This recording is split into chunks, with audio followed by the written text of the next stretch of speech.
Salut à tous et bienvenue sur la chaîne des jeunes artisans. J'espère que vous allez bien. Pour ma part, ça va parfaitement, merci. Dans cet épisode, on va faire un petit unboxing de quelque chose qu'on voit jamais sur ma chaîne YouTube, pour ainsi dire. Vous avez vu dans la vignette, dans le titre, on va découvrir ensemble le graveur découpeur laser de chez Longer. Donc je viens de recevoir le colis, on va déballer ça ensemble. C'est le Ray 5, la version 10 watts. Petite parenthèse, je n'ai jamais utilisé de graveur laser de toute ma vie.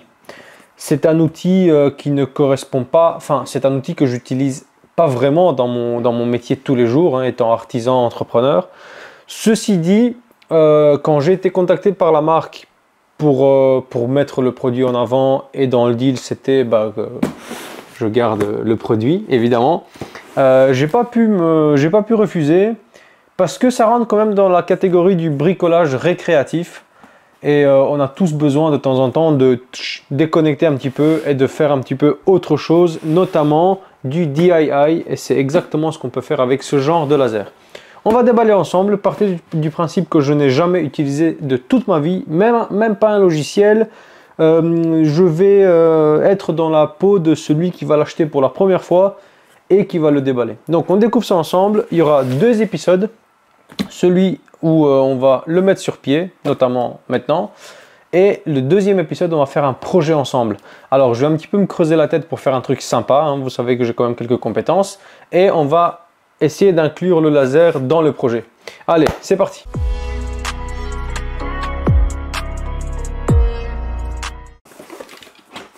Alors déjà, l'emballage, franchement, rien à dire. C'est vraiment prévu pour être transporté partout. Donc, qu'est-ce que je vois? Eh bien, il est en pièces. Fatalement, la pièce maîtresse, le laser. Allez, on met tout sur la table et on va essayer de le monter ensemble.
Et voilà les amis, les images que vous avez vues ont été tournées il y a plus de 2 semaines. Je me suis laissé 2 semaines pour maîtriser la bébête.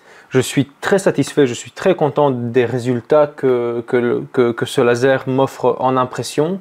Je n'ai pas encore trop testé la découpe, même si j'ai déjà coupé 2-3 ronds, etc. Ça marche très très bien, il est puissant, on a 10 watts, je vous ai dit.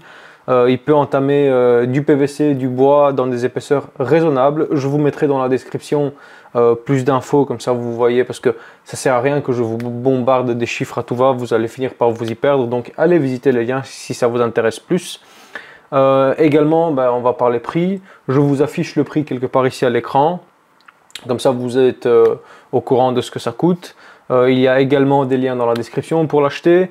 Et n'hésitez pas, franchement, pour faire du DIY ou des projets un petit peu récréatifs, c'est vraiment sympa. Et si je ne me trompe pas, il y a une promo dessus en ce moment même, donc allez visiter, c'est toujours ça de gagner. Concernant l'impression, ici, ils me disent le point de compression est ultra fin, donc 0,06 sur 0,06 mm.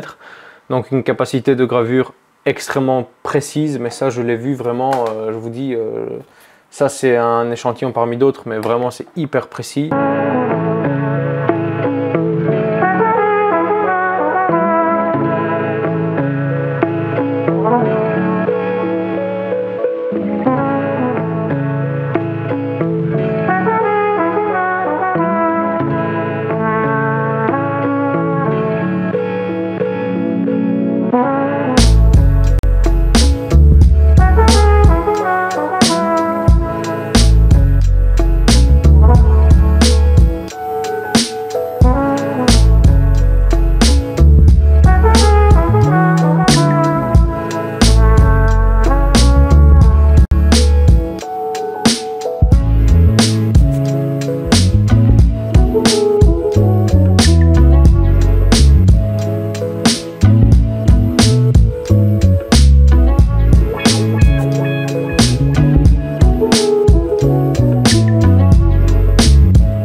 La conception même du laser qui est de bonne qualité nous permet de graver de manière précise sans avoir de dents de scie, parce qu'il ne tremble vraiment pas, à moi de le poser sur un support stable.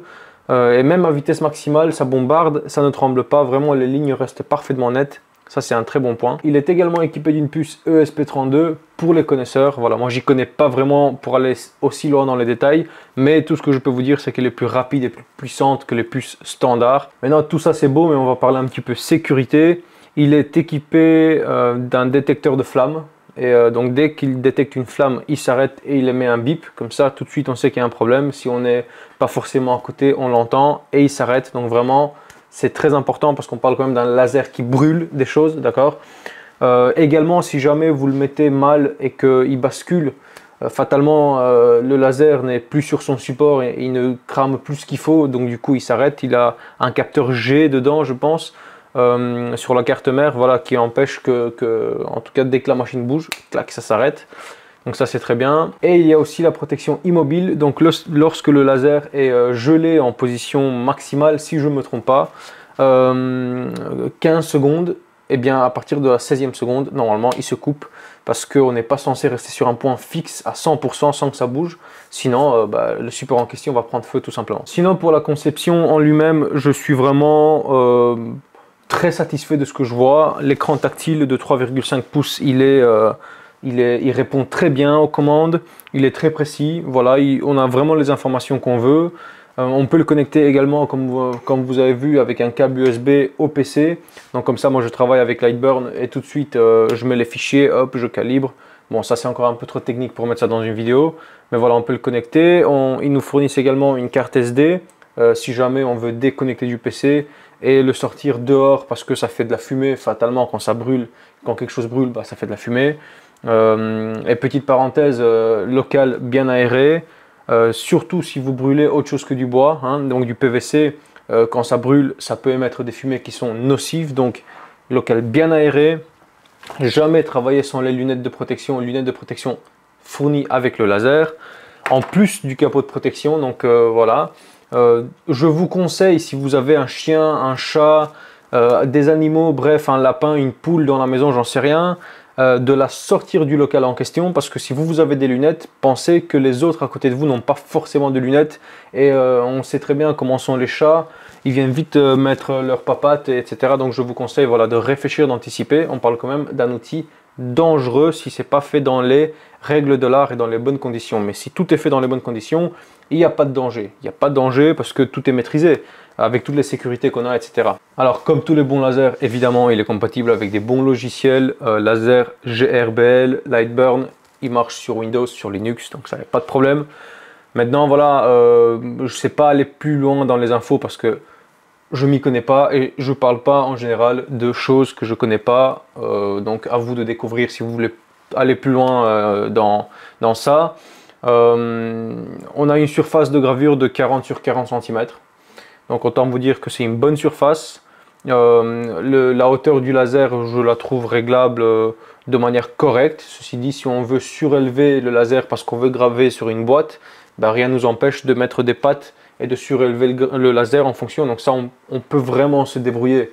En plus que si moi j'ai envie de faire une table sur mesure par exemple et que j'ai envie de graver dans le coin de la table, eh bien je me débrouille pour mettre le laser. De toute façon en dessous on n'a rien, donc le laser grave vraiment en dessous. Donc si on fait preuve d'un petit peu d'imagination en fait et qu'on fait ça dans les règles de l'art, on peut graver tout et n'importe quoi. Il existe en option si on veut éviter les traces de brûlure. Tu vois là par exemple moi j'ai gravé un ours, tu vois.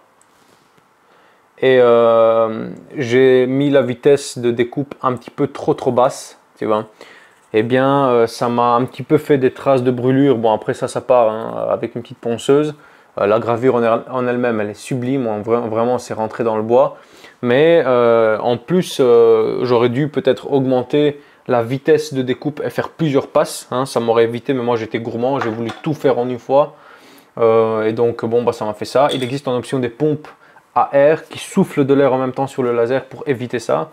Tu vois, j'ai fait plein de tests, hein, je te dis, là j'ai fait mon logo, le jeune artisan, tu vois, ici j'ai essayé de faire une passe à vitesse minimale, tu vois, voilà, ça c'est mes petits tests, notamment mon test de précision.